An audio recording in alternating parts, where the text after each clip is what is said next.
रामपाल जी महाराज से दीक्षा प्राप्त करके सुखी हुए भक्त के अनुभव। अब देखिए जगत गुरु तत्वदर्शी संत रामपाल जी महाराज के मंगल प्रवचन। कबीर इस संसार को समझाऊं के बारे, ये पूछ पकड़ के भेड़ की और उतरा चावे पार। साधना तो नकली कर रहे और इंतजार कर रहे सुख होने की और मोक्ष की। कहते हैं संशय शोक सराय में सूतक दिन राती, और जीवित जग में जूती पड़े फिर जम तोड़े छाती।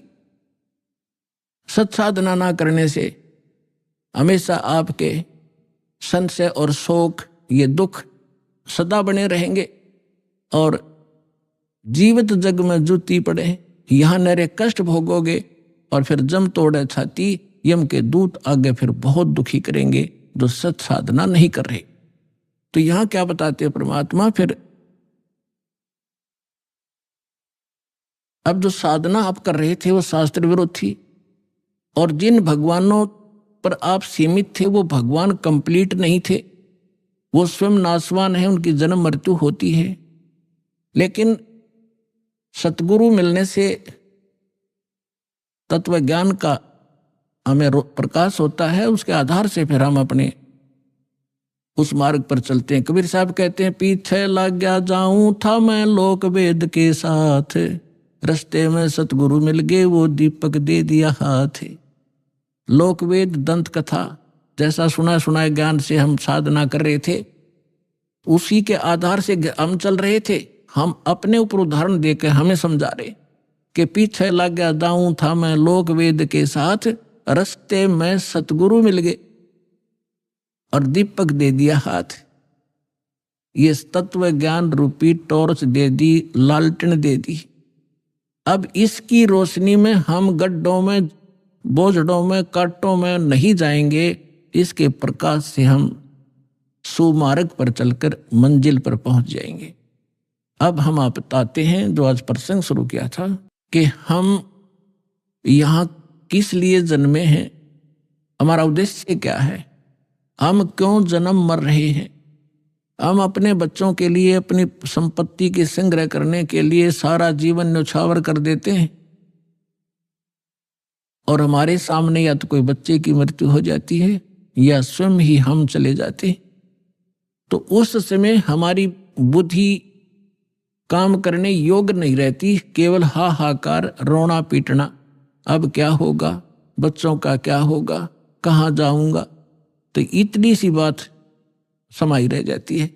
तो यहाँ परमात्मा हमें याद दिलाते हैं कि अब आपको एक विकल्प दिया जा रहा है कि आप ये साधना करो जो शास्त्र अनुकूल है, और शास्त्र अनुकूल साधना इस दास के अतिरिक्त इस विश्व में नहीं है। कुछ दिनों में बुद्धिमान हो आपके रूबरू सारा ज्ञान होगा।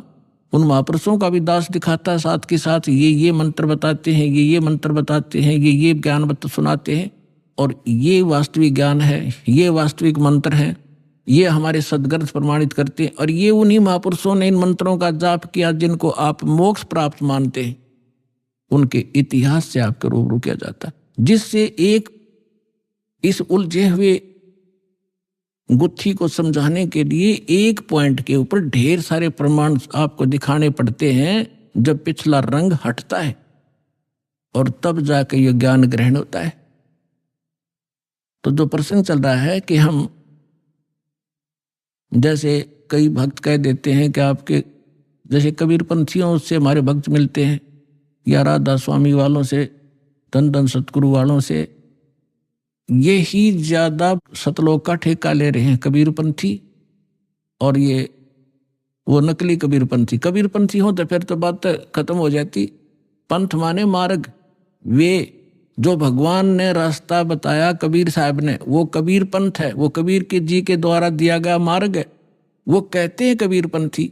अब जैसे यहाँ हिसार से जा रहे हैं इस सिरसा की ओर, और कह रहे हैं हम दिल्ली की ओर जा रहे हैं, हमें दिल्ली जाना है, हम दिल्ली पंथी हैं, तो उनको कौन समझावे कि कह रहे हो तुम दिल्ली पंथी जा रहे हो, सिरसा पंथी जा रहे हो सिरसा की ओर, और कह रहे हो हम दिल्ली जा रहे हैं।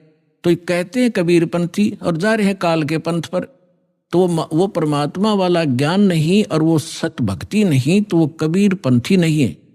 वैसे अब इनका छाप लगी कबीर पंथ की, तो कहना पड़ा है उनको समझाने के लिए कि वो व्यक्ति हैं जो गलत साधना करें। तो ये सभी सतलोक की महिमा सुनाते हैं, और जब हमारे भक्त उनसे कहते हैं कि ऐसे ऐसे वहां चलो अच्छी सही साधना है, सही ज्ञान है, तो वो कहते हैं नहीं, वो तो काल के नाम देता, शुरू से काल के नाम देता है। काल कौन से? ब्रह्मा विष्णु महेश के, देवताओं की पूजा बताता है। पुण्यात्माओं, ये ज्ञान का टोटा है। जब ज्ञान संपूर्ण होगा तब आपको पता चलेगा कि ब्रह्मा विष्णु महेश ये अलग नहीं कर सकते हम इनको।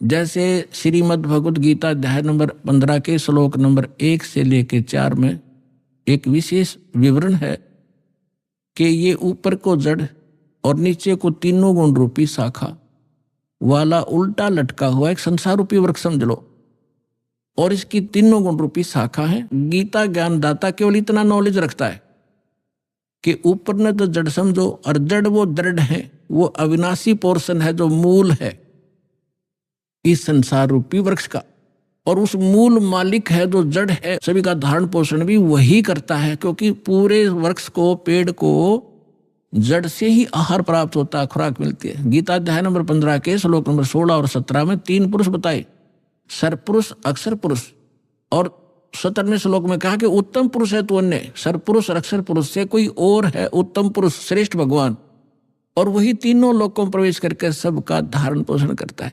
अब इन 2 श्लोकों का लिंक अब उन प्रथम के 4 श्लोकों से है 15वें अध्याय के। तो इसमें बताया कि उल्टा लटका एक संसार रूपी वृक्ष है, और जो तत्वदर्शी संत की पहचान बताई है कि जो इस संसार रूपी वृक्ष के सभी विभागों को भिन्न भिन्न बता देगा, सवेदवित, वो तत्वदर्शी संत है। चौथे अध्याय के 34वें श्लोक में जो तत्वदर्शी संत के विषय में कहा है कि उसकी शरण में जाओ, उससे पूछ, वो उसकी पहचान बता दी कि उल्टे लटके संसार रूपी वृक्ष के सभी पार्ट्स बता देगा, सवेदवित, वो तत्वदर्शी संत है। तो 600 वर्ष पहले परमात्मा स्वयं आए थे, और गीता अध्याय नंबर 4 के श्लोक नंबर 32 में जो कहा है कि वो सच्चिदानंद घन ब्रह्म अपने मुख कमल से अमृतवाणी बोलता है, वो तत्व ज्ञान है, वो निष्कर्ष है सारे अध्यात्म का, और वो तत्वदर्शी संत के ही पास होगा और मिलेगा नहीं तुझे। तो यहाँ परमात्मा ने 600 वर्ष पहले उस तत्वदर्शी संत की भूमिका, जैसी उनकी लीला है वो किया ही करते हैं। जैसा दास ने अभी वेदों के प्रमाण आपको बताए थे, रेफरेंस बताए थे, उनमें यही लिखा हुआ कि परमात्मा ऊपर रहता, ऊपर के लोक में, सतलोक में, वहां से चल कर आता सह शरीर, और यहाँ 3 प्रकार के सतीति से हमारा धारण पोषण करता है। एक तो आपको बता सतलोक में रहता है, वहां तो उनका शरीर बहुत तेजों में होता है, करोड़ सूर्य मिला दे, करोड़ चंद्रमा एक रोमकूप की उनकी शोभा होती, इतना तेज है। दूसरा, प्रत्येक युग में शिशु रूप धारण करके आते हैं, सरोवर में आकर वो कमल के ऊपर अपना निवास कर लेते, शिशु रूप धारण करते हैं, वहां से निसंतान दंपत्ति उठा ले जाते हैं, और उनके परवरिश की लीला कुंवारी गायों से होती है। फिर धीरे धीरे बड़े होते हैं तो बचपन से ही वो अपनी महिमा अपने मुख कमल से, लोकोक्तियों के माध्यम से, दोहों के माध्यम से, शब्दावलियों के माध्यम से वो ज्ञान प्रचार करते हैं, कवियों की तरह आचरण करते हैं, लोग उनको कवि भी कहने लग जाते हैं। एक प्रसिद्ध कवियों में से भी एक होते हैं वो, लेकिन वो होते हैं परमात्मा। अब तीसरी स्थिति वो बताई है कि वो कभी भी कहीं भी किसी को संत रूप में, महापुरुष के रूप में आकर दर्शन देते हैं, उनको ज्ञान सुनाते हैं, अपने से परिचित कराते हैं। तो तीसरी स्थिति वाले महापुरुषों में से दास आपको बहुत बार बताते हैं, आदरणीय धर्मदास साहिब जी को मिले, आदरणीय मुल्कदास साहिब जी को मिले, आदरणीय नानक देव साहिब जी को मिले, आदरणीय दादू साहिब जी को मिले, आदरणीय गरीबदास साहिब जी गांव छुरानी जिला झज्जर हरियाणा वाले को मिले, आदरणीय घीसा दास साहिब जी गांव खेखड़ा उत्तर प्रदेश वाले को मिले, आदरणीय स्वामी रामानंद जी ब्राह्मण थे 104 साल के, जो परमात्मा उस दूसरी टाइप की लीला कर रहे थे, शिशु रूप धारण करके 5 वर्ष की आयु में लीला कर रहे थे। 104 वर्ष के ब्राह्मण को सब वेदों और गीता से पराजित कर दिया था। तब उस महापुरुष ने परमात्मा की शरण ली थी, उनको सचखंड लेकर गए थे। इन सभी महापुरुषों को अपने से परिचित कराया था कि मैं कौन हूं, जो तुम्हारे वेद बताते हैं मैं वही हूं, और मैं ऊपर रहता हूं, वहां से चल कर आता हूं और यहां ज्ञान देता हूं। तब उन महापुरुषों ने स्वयं देखा सचखंड में जाकर, फिर वापस छोड़ा उनको। तब रामानंद जी ने कहा था, तुम साहेब तुम संत हो, तुम सतगुरु तुम हंस, और गरीबदास तेरे रूप बिना और न तुझा अंश। तुम ही साहेब हो, तुम ही सतगुरु हो। साहेब तो भगवान हो ही, आप सच्चा ज्ञान देने वाले सतगुरु भी आप ही हो। और आपके अंदर एक भगत के लक्षण है। आप जैसे परमात्मा आए थे कबीरदास, हमारे लिए एक रिहर्सल करके छोड़ गए कि यहाँ बकवाद नहीं चलेगी, जितना अधीन होगे भगवान उतना निकट आपका होगा। अधीनी के पास है वो पूर्ण ब्रह्म दयाल, मान बड़ाई मारियो बेअदबी सरकार। हमें सब परमात्मा भक्ति के लक्षण भी बता के गए हैं और उनसे होने वाली हानियों का भी परिचय दिया है, और किस प्रकार आपकी भक्ति नष्ट होती है वो भी जानकारी दी है, और कैसे सुरक्षित रहेगी। जैसे माता गर्भ को रखे यत्न बनाए, ठेस लगे तो छन होवे तेरी ऐसे भक्ति जावे। पुणात्मा, जब आपको इस भक्ति की कीमत का पता चलेगा, जैसे किसी बहन को गर्भ रहा हो माँ को, और फिर उसको पता उसको कैसे रात को भी चिंता रहती है कि कहीं मेरा बालक मेरा बच्चा खराब ना हो जा, ऊंचे नीचे में पैर ना रखा जा, रात में करवट लेते समय भी एकदम उधड़क कर पड़ेगी कि जब बच्चे का दाब ना गिर गई हो, तब वो गर्भ रूपी लाल को वो सफल करती है। इसी प्रकार परमात्मा बताते हैं, जैसे माता गर्भ को रखे यत्न बना, और ठेस लगे तो वो खराब हो जा तेरी ऐसे भक्ति न साव। तो इस भक्ति के अंदर आपने मर्यादा गढ़नी जरूरी है, सावधानी। अब परमात्मा ने आपको सद्भक्ति भी मिल गई, दास भी मिल गया, आपके अंदर भक्ति प्रवेश भी कर दी। अब उस लाल को आपने सुरक्षित रखना पड़ेगा। जरा सी लापरवाही में वो बात भक्तिहीन हो जाओगे, फिर वहीं की वहीं फिर स्टार्ट होगी नए सिरे। तो इससे इतना डर के इस भक्ति को सफल करो। अब जो प्रसंग चल रहा है कि अब हम इसको कैसे सफल करेंगे और कैसे हमें प्राप्ति होगी परमात्मा की, ये इसमें मूल कारण है।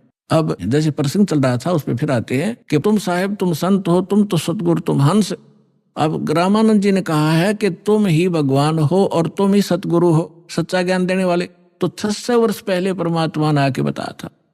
अक्षर पुरुष एक पेड़ है, यानी एक सतगुरु की भूमिका की वो भगवान तो है ही है।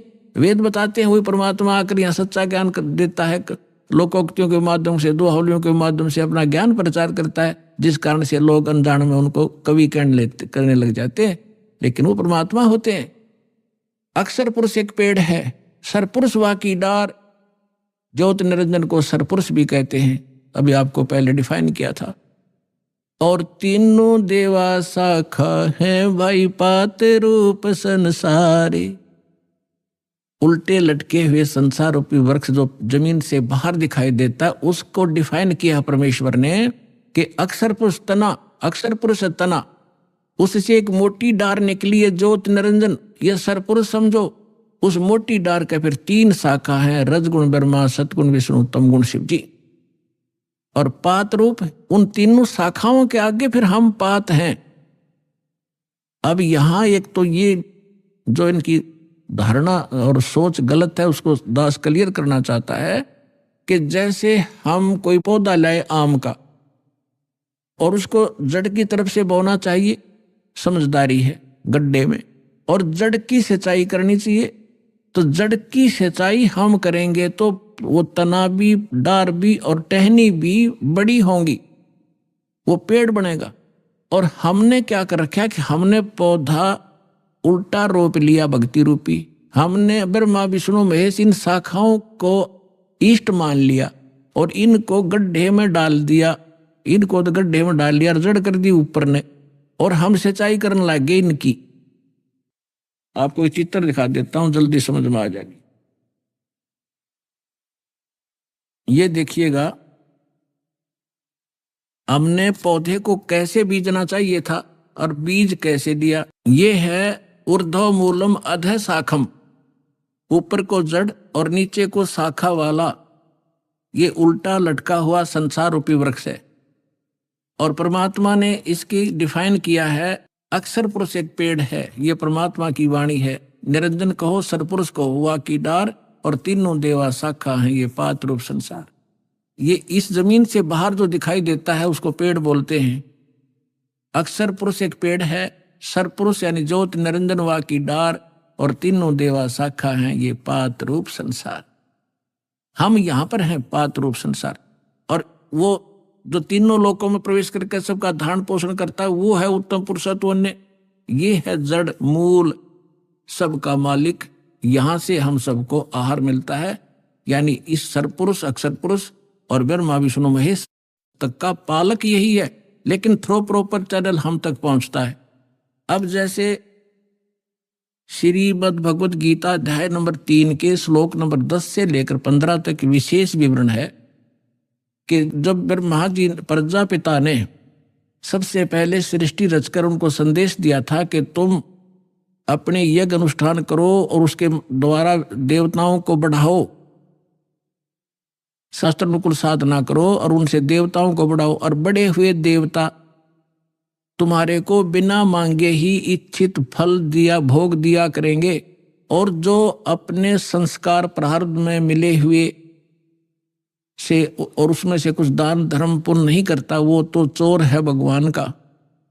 फिर 14वें 15वें श्लोक में स्पष्ट किया है कि उस परमात्मा को जो सबका धारण पोषण जो परम अक्षर पुरुष है उसको इष्ट रूप में मान के सभी धार्मिक अनुष्ठानों को करना चाहिए, जिससे आपको सभी लाभ प्राप्त होंगे। तो हम पूर्ण परमात्मा को इष्ट मानकर जड़ की पूजा करवाते हैं, और इन ब्रह्मा विष्णु महेश को अपने आप ही वो हमारे संस्कार शुभ बनकर इनके पास पहुंच जाते हैं। अब जैसे ये तो आपने पेड़ देखा, अब हम पौधा दिखाते हैं कि आप कई कहते हैं कि रामपाल तो हमारे देवताओं को छुड़वाता इसलिए हम वो साधना नहीं करें। ये तो बालक हैं, बालक वाला ज्ञान वाला व्यक्ति ऐसी भाषा बोला करता है। जब उनको ज्ञान होगा तो पता चलेगा कि दास कुछ नहीं ना देवता छुड़वाता, आपको उन देवताओं को ढंग से पूजने की तरीका बताता हूं साधना का, जिससे आपको लाभ मिलेगा, आपका जीवन सफल होगा। अब देखिएगा, आप कोई पौधा लाए तो उसको ये ऐसे बीजना चाहिए, और आम व्यक्ति इसको स्वीकार करेगा। सीधा बीधा हुआ भक्ति रूपी पौधा। अब ये मूल है, पूर्ण परमात्मा अक्षर पुरुष जड़ है, इसको गमले में या गड्ढे में लगाया और सिंचाई की सत भक्ति की, तो इस जड़ से फिर ये सभी देवता, ये तीनों देवा शाखा, ये बड़े हुए पेड़ बन गया। पेड़ बनकर फिर फल इनका लगेगा डेन ब्रह्मा विष्णु महेश को। अब इतना अनजान कौन होगा? वो मूर्ख ही होगा जो यूं कह है कि माली जड़ की पूजा करता है और टहनियों को तोड़ के फेंकवा दे, फिर उस पूजा का फायदा क्या हुआ? टहनियों के ही तो फल लगेंगे। ये ब्रह्मा विष्णु महेश ही आपके शुभ संस्कार अशुभ संस्कार जैसे भी होंगे यही देंगे आपको, ये कंट्रोलर है यहाँ के। और जब हम शास्त्र अनुकूल साधना करेंगे तुम्हारे सारे शुभ ही शुभ होंगे, और वो जाएंगे इनके पास, ये फिर आपको देंगे। जैसे जड़ की पूजा की एक एग्जाम्पल है, ये उदाहरण है कि जड़ की पूजा करने से वो टहनियों के फल लगेंगे, और वो फल अपने आप लगेंगे, वो टहनियों के बस की नहीं। यानी आपके शुभ संस्कार होंगे तो ब्रह्मा विष्णु महेश आपको देंगे ही देंगे, चाहे आप कितना बैठे हो, चाहे जंगल में बैठे हो, वहां भी जाकर देंगे आपको। ये इनकी इनका कर्तव्य बना है। अब आप कैसे कर रहे हो और दास क्या करवाना चाहता है, ये देखिएगा। आपने क्या किया है? भक्ति रूपी पौधा यानी साधना शास्त्र विरुद्ध कर रखी है। आप ब्रह्मा विष्णु महेश को इष्ट मान लिया और इसको गमले में लगा दिया टहनियों को, और इसकी इनकी पूजा शुरू कर दी, जड़ छोड़ दी। ये भक्ति रूपी पौधा आपका सूख गया, जिस कारण से आपको कोई लाभ आध्यात्मिक प्राप्त नहीं हो रहा। दास कहता आप इसको ऐसे कर लो, बस ये ब्रह्मा विष्णु महेश है, इनका फल लगेंगे इन टहनियों के, और बिना मांगे ही आपको फिर ये फल दिया करेंगे जब आप इस मूल की पूजा करोगे। एक कैसा दे सब सधे और सब साधे सब जावे, माली सिंचे मूल को हो फले फुले ए गए। इतनी सी बात है, और ये हमारा शास्त्र अनुकूल ज्ञान है और शास्त्र अनुकूल साधना है। प्राप्त करो और अपना कल्याण कराओ।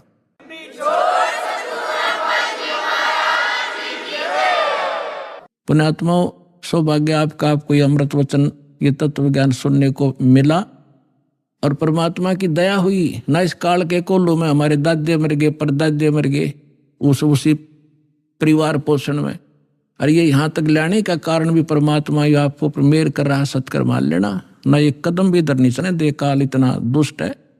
आपके ऊपर परमात्मा की मेहर बड़ी नजर न्यारी है जो यहाँ पहुंच रहा है, ये सत्कर मान।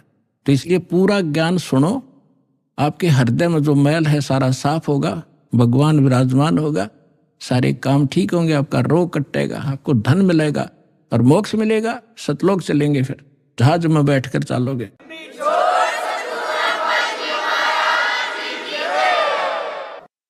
परम पिता परमात्मा पूर्ण ब्रह्म, सारी सृष्टि के रचनहार, सारी सृष्टि के मालिक, कुल धनी कुल के मालिक कबीर परमेश्वर जी की असीम रजा से आप सभी पुण्यात्माएं परमेश्वर की महिमा सुनने के लिए उपस्थित हुए। आपका सौभाग्य है, आपको ऐसे समय में मानुष शरीर प्राप्त है, और उससे भी अच्छी किस्मत आपकी है कि आपको ये तत्व ज्ञान और यथार्थ भक्ति विधि प्राप्त हो रही है। तो आपकी किस्मत का, आपके शुभ संस्कारों का कोई एस्टिमेट नहीं लगाया जा सकता। ना जाने आप किन किन जन्मों में आपने ये पुण्य संग्रह किए हुए।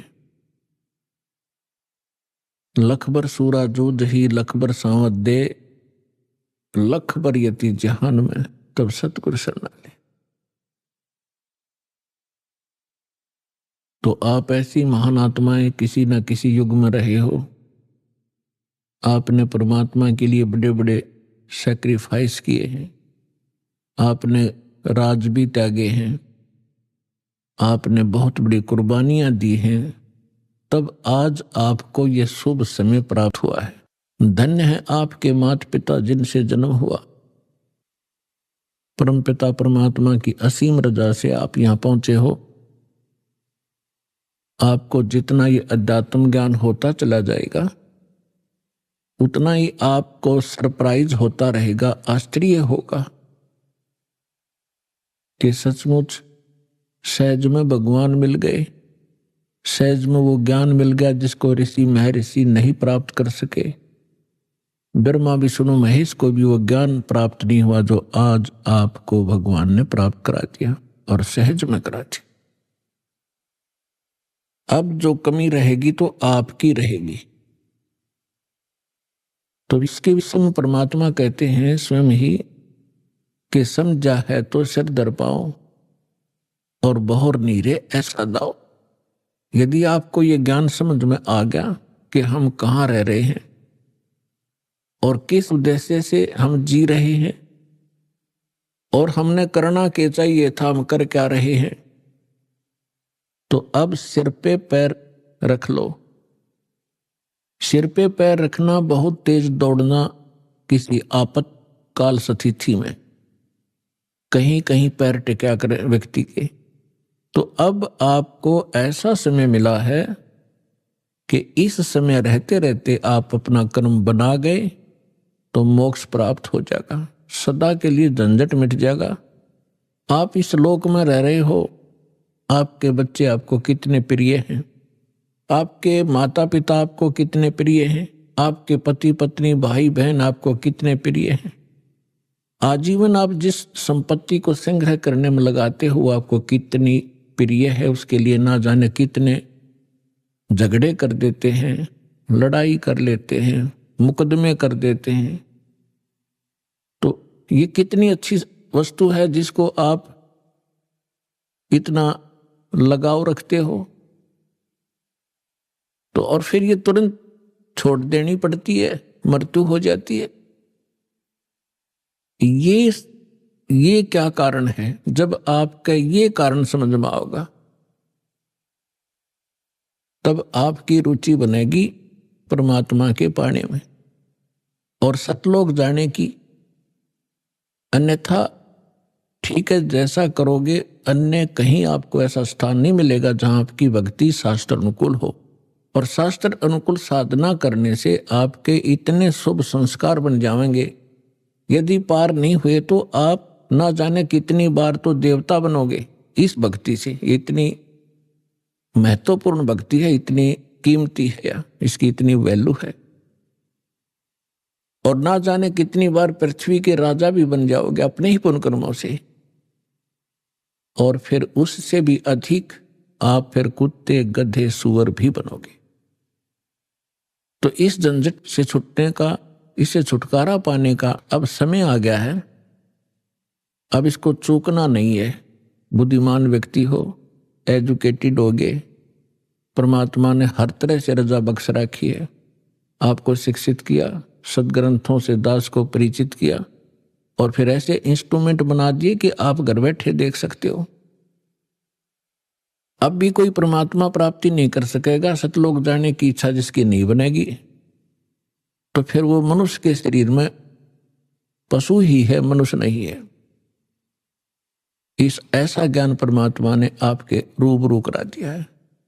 जिस दिन आपकी सही रुचि बनेगी, ये ज्ञान समझ में आओगा, आपको इस लोक की कोई भी वस्तु अच्छी नहीं लगेगी। इंद्र दा राज काग दा बेष्टा, स्वर्ग के राजा की गद्दी भी आपको ऐसी बुरी दिखाई देगी जैसे काग की बींट होती है, टट्टी होती है। और अब तक हम एक पद बन जाओ तो काग बीट से फिरें, एमएलए बन जाओ तो पता नहीं के बन गए, मंत्री मुख्यमंत्री बन जाओ इस छोटे से टुकड़े के, तो हमारी बुद्धि खराब हो जाती है। इस ज्ञान से सेटिंग होगी, यहां से इच्छा हटेगी। आपने देखे होंगे मुख्यमंत्री हेलीकॉप्टर से जा रहे थे, आगे उनके स्वागत के लिए माला लिए खड़े थे, रास्ते में क्रैश हो गया हेलीकॉप्टर,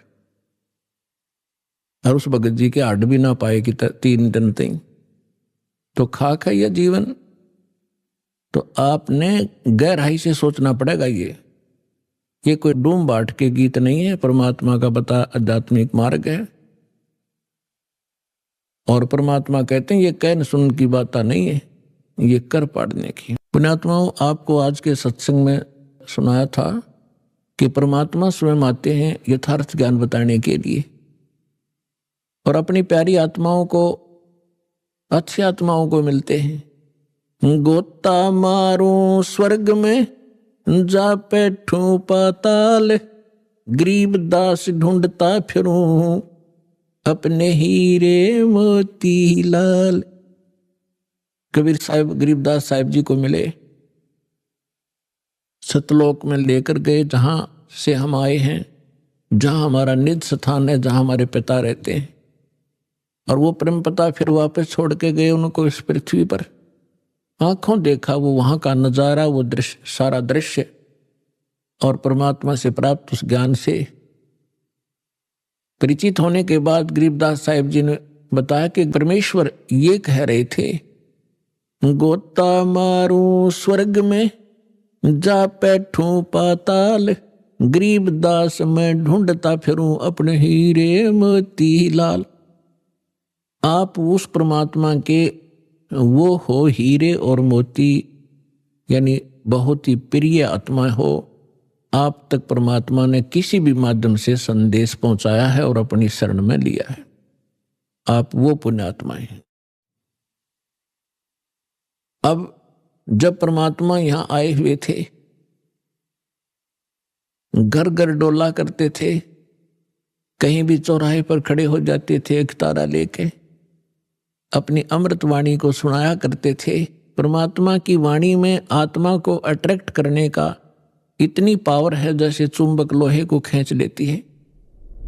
अभी आपने सुने संत रामपाल जी महाराज के मंगल प्रवचन। आइए अब सुनते हैं संत रामपाल जी महाराज से नाम दीक्षा लेकर सतभक्ति करके अद्भुत लाभ प्राप्त करने वाले अनुयायी के विचार। दर्शकों, पूर्ण परमात्मा को पाने के लिए लोगों ने अपने शरीर को कठिन यातनाएं दी और विभिन्न भक्ति मार्ग अपनाए। किसी ने तप किया, शरीर को भयंकर कष्ट दिया, तो वहीं किसी ने मंदिर में बैठ पुजारी बनकर सेवा की। पीढ़ी दर पीढ़ी इसी क्रियाकलाप में लगे रहे, परंतु फिर भी दुर्भाग्यवश भगवान के सच्चे मार्ग से वंचित रहे। आज हम बात करने वाले हैं ललितपुर, उत्तर प्रदेश के रहने वाले कृष्णपाल लोधी जी की। इन्होंने खूब पूजा अर्चना की, विशेषकर हनुमान जी व भवानी जी के मंदिर में यह 12 वर्ष तक पुजारी पद पर रहे। नशे के आदी हो चुके थे और जीवन में कष्ट भी थे। इसी बीच किशन जी के जीवन में ऐसा मोड़ आया जब इन्होंने सभी शास्त्र विरुद्ध पारंपरिक साधनाओं को त्याग अपनाया सत्य भक्ति का मार्ग।